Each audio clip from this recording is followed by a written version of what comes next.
Good Burger. With Good Burger 2 on the way, coming out this month, which I will be reviewing, I wanted to go back and review the original Good Burger, one of my favorite 90s movies. And I think some people, when you hear people talk about Good Burger now, it's like, oh, I remember that movie from the 90s. Or, I grew up with that movie, kind of talk that we see with stuff. And that's no shame to people who do that, right? I have movies I grew up with that I love, and music I grew up with that I love, that I look back upon fondly, sort of thing, you know. So for me, that stuff I understand, totally get it. But Good Burger is an interesting movie because, well, I didn't grow up with it. I guess it's not an interesting movie. It's an interesting movie from my perspective, I guess is what I meant to say. Anyways, I didn't grow up with this movie. I was not born in the 90s. I was born in 2003. I saw this movie, I probably back at the earliest 2011 on Netflix. I liked it, but I was a kid. I've watched it a few times since then. I've liked it. And, so I don't know, rewatching this movie kind of made me realize this is just a good ass movie. It's it is 90s, but it's 90s in the same way Space Jam is. Would Space Jam be made the way it is today? No. But do we all still like Space Jam and enjoy that movie? Hell yeah. And that's the way I feel about Good Burger. It's like, I love Space Jam. I've seen that movie 100 times. I can quote it.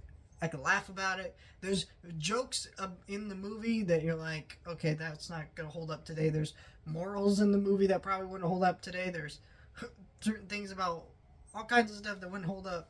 But at the end of the day, I feel like you could show this to anyone in this modern generation who's a kid, and I'll have a good ass time with it. Kenan Thompson and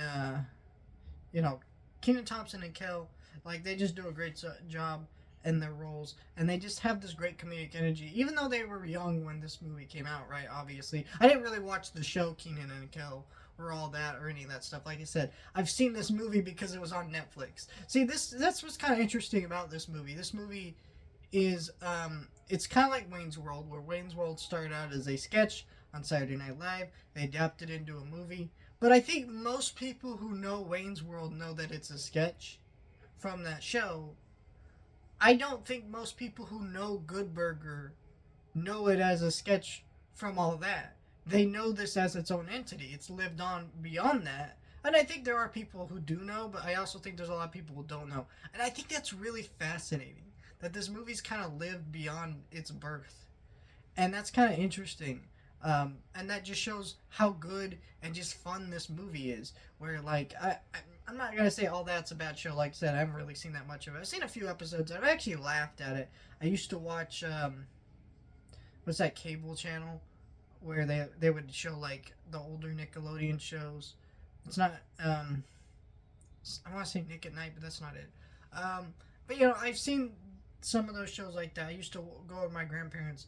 I'd turn on their cable, and they had episodes of Hey Arnold and Rocko's Modern Life, and those shows airing late at night. I always had a great time watching those. I'd watch those all the way until I went to bed, and I watched Cat Dog and all those weird shows. So, it's like, I kind of get it. Where, but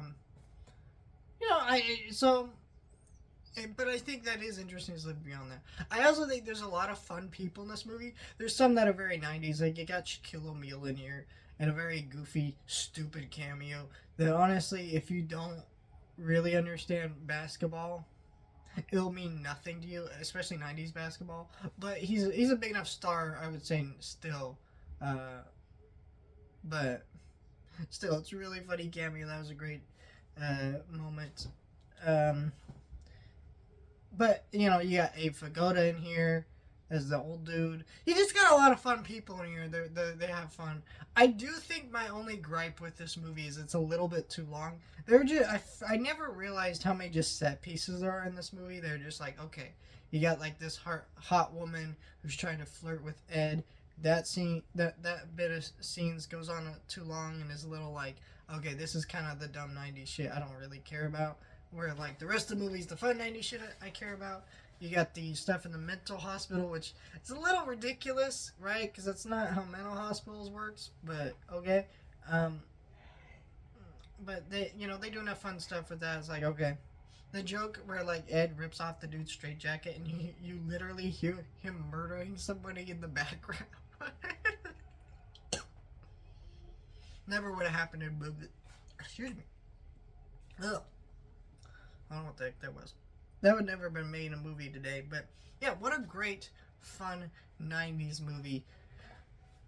See, so yeah, I love Good Burger.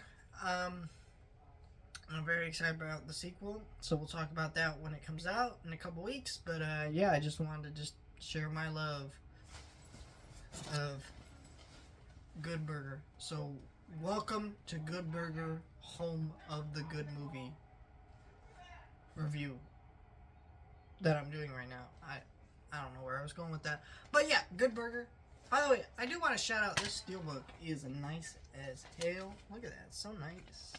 And you open it up, it's got "Welcome to Good Burger, home of the Good Burger," and you got them right there. Just a nice looking steelbook. Only way that would make this movie better is having a 4K, which we're probably not gonna get. But if it does, I'll be the first to pre-order that. And I don't know if I can get rid of the steelbook because it's too nice, too sexy. But hell yeah, Good Burger.